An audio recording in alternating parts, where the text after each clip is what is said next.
Euh, Forcément. oui, un match à gagner, et puis oui, forcément concurrent direct. On a juste le goal average pour nous face à eux, donc ce serait bien de les mettre à 3 points et puis de recoller rapidement, en tout cas le plus vite possible, à la 5e et 6e place.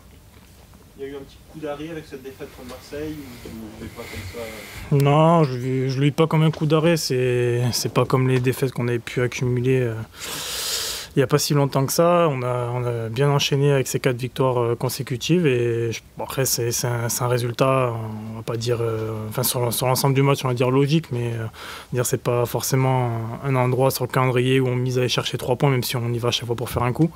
Mais non, je pense que c'est juste un résultat logique et ce week-end il faut faire ce qu'il faut pour récupérer des points. Est-ce qu'il a manqué? Est-ce que vous en retirez de ce match? Bon, il a manqué une mi-temps. Il a manqué une première mi-temps où on n'a pas répondu à l'intensité qu'ils ont mis dans le match, c'est tout. Le fait que Nice ait joué hier, on était éliminé au coup de ça peut avoir un impact. Bah, sûrement sur leur physique, oui. Il y a un match compliqué, dans des conditions pas faciles. Je crois qu'il devait faire -15 hier soir à Moscou. Et puis il y a la fatigue aussi. Il y a la fatigue du voyage. Donc, et puis il n'a pas trop fait tourner le coach. Donc forcément, je pense que ça aura sûrement une incidence ce week-end sur leur match. Ce bloc de 3 matchs, là, Marseille, Nice, Monaco, c'est un tournant de la saison? Non, c'est pas un tournant, mais c'est sûr que c'est des rencontres importantes. En tout cas, se succèdent et c'est à chaque fois des équipes qui sont des belles équipes, pardon. Après, il restera quand même 10 journées après ces 2 matchs-là qui vont rester. Donc c'est pas un tournant, mais c'est bien de bien les négocier. Après avoir redressé la tête, c'est important pour vous de vous étalonner face à ce genre d'équipe aussi? Oui, c'est important, puis c'est aussi et surtout important après une défaite de rebondir. C'est plus important. Après, il va y avoir, même s'il y a encore plein de matchs derrière, le match de ce week-end est important parce que c'est un concurrent direct et puis il peut nous permettre de recoller rapidement. C'est aussi la période où on se place, où on se situe avant d'attaquer les secondes? Oui, je pense qu'après cette série de matchs-là, plus on sera près de la 5e, 6e place, et mieux ce sera pour nous. On va dire que ça va être des équipes un peu plus à notre portée, mais même si ça sera à chaque fois compliqué, ce sera des matchs de plus en plus importants pour tout le monde, que ce soit pour les équipes qui vont jouer le maintien ou d'autres qui vont jouer l'Europe. Donc c'est important après ces 2 matchs qui vont arriver d'être bien situés. Par le jeu des blessures et des suspensions, Nice est un peu affaibli derrière avec pas mal de jeunes. Est-ce que c'est quelque chose qu'on cible justement pour l'attaquant en disant il faut aller provoquer, il faut aller un peu... Non, pas forcément. Non. Ce sont des jeunes, mais ce sont des jeunes qui ont beaucoup de qualité et pour certains qui ont déjà quelques matchs en Ligue 1 chez eux. Donc non, c'est pas forcément quelque chose qu'on cible. On se concentre vraiment plus sur nous, sur notre équipe que sur l'équipe adverse. À titre personnel, toi, tu as retrouvé la confiance qui t'a peut-être fait un peu défaut à un moment dans la saison?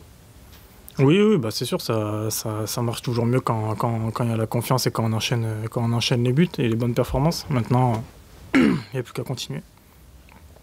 Vous avez joué sans Malcolm aussi, c'est pas neutre pendant le match, les matchs qui viennent. Bah écoutez, malheureusement c'est quelque chose qu'on maîtrise pas et surtout qu'on ne comprend pas pourquoi il est suspendu. Alors oui, Malcolm est un joueur important chez nous. Maintenant, j'espère que le groupe saura faire ce qu'il faut pour combler son absence et même sans lui faire un résultat.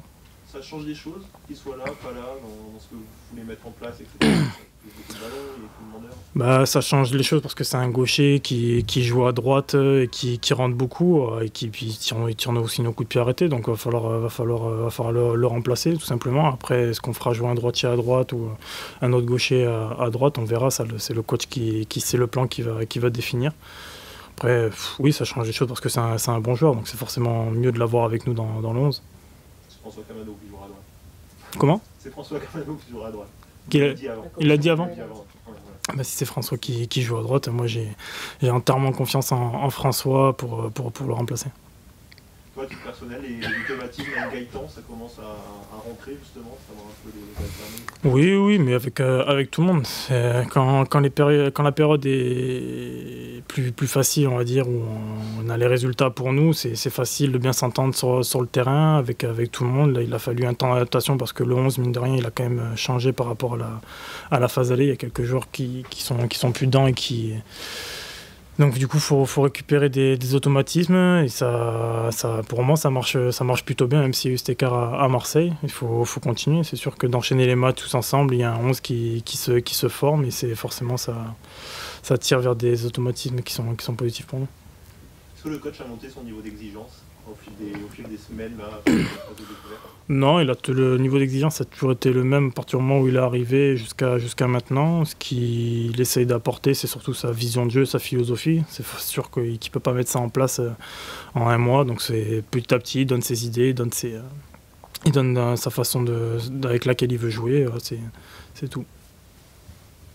Il vous a fait également comprendre que vos droits à l'erreur étaient assez restreints. On arrive en fin de saison. Bien sûr, notre situation fait qu'on n'a pas trop le droit à l'erreur parce qu'on n'a pas fait une super première partie de saison. Donc forcément, notre deuxième partie de saison va conditionner la saison prochaine. On veut être européen. Donc si on veut être européen, il faut faire de très bons résultats sur la seconde partie de saison. Je l'ai expliqué au Media Club la semaine dernière qu'on avait fait depuis le 2018 5 victoires. Mais c'est aussi le nombre de victoires qu'on avait eu sur toute la phase aller. Donc ça montre l'écart qu'il y a eu entre ces deux parties. Il faut surtout continuer et pas s'arrêter à ça parce que si malheureusement on gagne pas beaucoup de matchs, mais on va pas atteindre nos objectifs.